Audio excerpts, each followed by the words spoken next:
আসসালামু আলাইকুম। ডাল দিয়ে আজকে লাউ দিয়ে রান্না করব।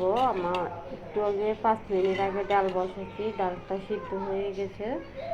এখন লাউটা দিয়ে দিব। দেখুন লাউটা দিয়ে দিচ্ছি।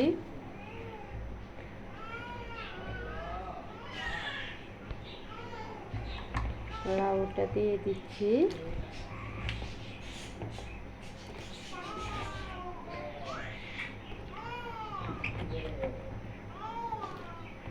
কেটে ধুয়ে রাখা লাউ এখন দিয়ে দিচ্ছি। আজকে শরীরটা একটু ভালো না, তারপরেও রান্না করতে হচ্ছে। সকালে আপনাদের ভাইয়াকে ভাত তরকারি রান্না করে দেওয়া লাগবে, সেজন্য রাত্রে রান্না করে ফেলতেছি। ভাত সকালে রান্না করে দিব।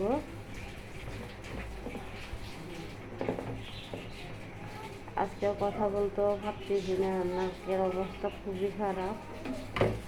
আর আমার জন্য দোয়া করবেন, আমি যেন তাড়াতাড়ি সুস্থ হয়ে যাই।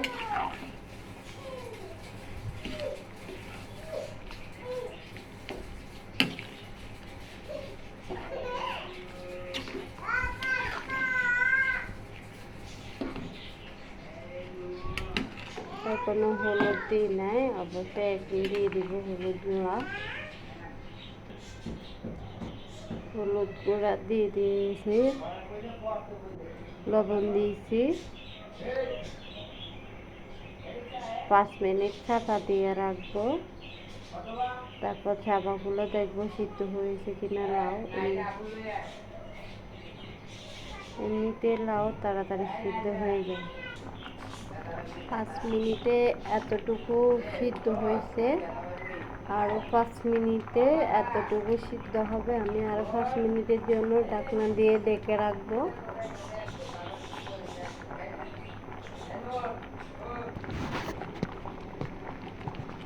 দেখুন ধনিয়া পাতা দিয়ে দিলাম। লাউ সিদ্ধ হয়ে গেছে, তবে আর একটু সিদ্ধ হলে আর ভালো হতো।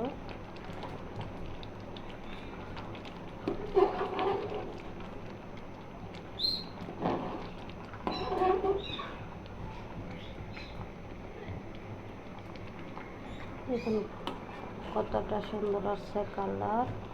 আমাকে কমেন্টে জানাবেন।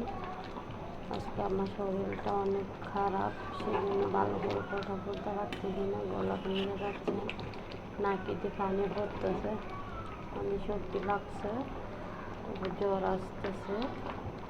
সবাই আমার জন্য অনেক অনেক দোয়া করবেন, আমি যেন খুব তাড়াতাড়ি সুস্থ হয়ে যাই, আপনাদের মাঝে আবার ফিরে আসতে পারি। আর আজকে একটা রান্না,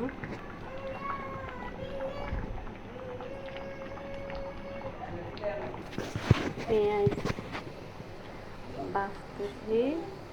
ডালটা লাউ আর ডাল একসাথে পাকা দিব, তো সেজন্য পেঁয়াজটা আমি ভেজে নিলাম লাল লাল করে।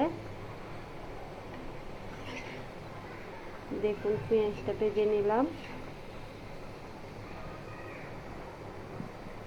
পেঁয়াজটা দেওয়ার সময় আমার ক্যামেরা অন করতে ভুলে গেছিলাম, আপনাদেরকে দেখাইতে পারলাম না। তো আমার পেঁয়াজ ভাজা শেষ, এখন আমি ডালটা বাগার দিব। দেখুন আমার ডাল, পেঁয়াজটা বাগার দিলাম। দেখুন কালারটা,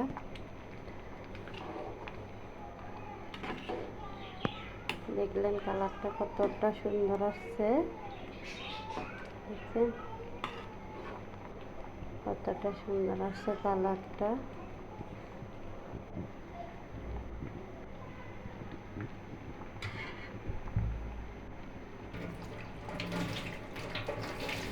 পাতিলের চারপাশ মুছে দিব,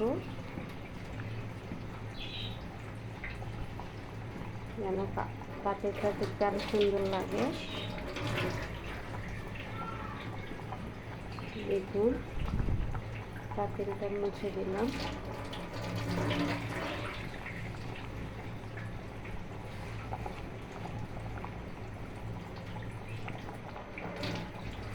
এবং আমার ডাল রান্না করা শেষ,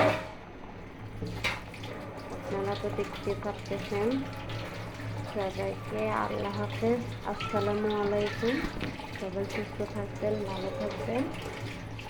সবার জন্য অনেক দোয়া রইল, আপনিও আমার জন্য দোয়া করবেন। আর কথা বাড়াবো না।